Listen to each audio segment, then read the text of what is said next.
Thanks, Ben. Yeah, we're excited by the attributes that our new recruits can bring to us. We've looked to develop some outside run for quite a period of time. We think particularly Hall and Pollock will add to that. And while we're really pleased with some of the inside midfielders we have, we look to add a little bit more depth through that part of the ground, and we think Dom Tyson's a very capable player and will certainly give us the flexibility to play the midfield we've always wanted to play.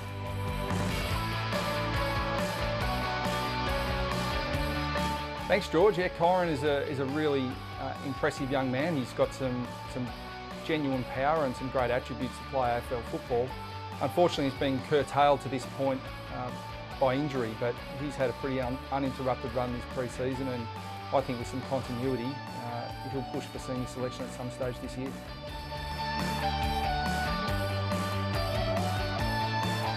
Thanks, Jack. Yeah, it's a great question that we're still sort of working around at the moment.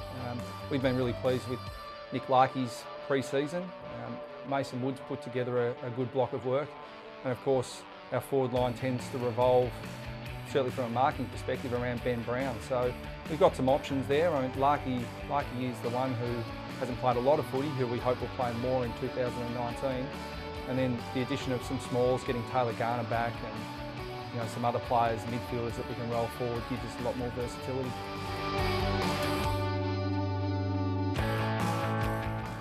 Well, Majak's going incredibly well. He's been back at the club for a number of weeks, and he's even been able to start doing some light exercise, which is extraordinary, given the progress that he's made so rapidly. He's off crutches and walking around. So yeah, we're really pleased with how he's progressing both physically and mentally, but there's a really long road ahead for Madge, and North Melbourne's going to be there every step of the way. But in terms of getting back to playing, it's not even a consideration for us at the moment. We just want to make sure that his short-term physical and long-term mental health is good.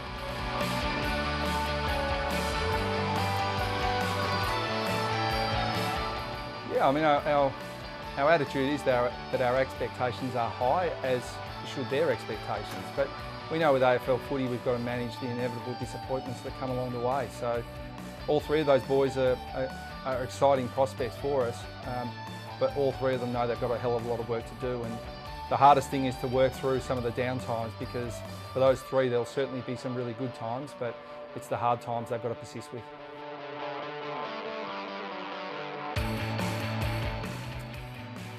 I think if you asked our midfielders, it's a pretty easy answer. I worked pretty closely with Scott Pendlebury at Collingwood. I've always been a fan of his, but I think there are some North Melbourne midfielders that are really chasing him down now in terms of their impact on games. But I was always an admirer of the way Scott Pendlebury went about his work.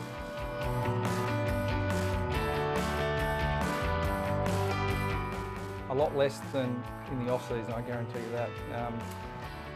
I think I would. Look, I always work on the theory that I try and give myself the opportunity to sleep between 6 and 8 hours, but the reality is it's somewhere between 4 and 6 most likely in season. But I certainly don't operate well off 4 to 6 hours, so the more sleep the better, but it's easier said than done.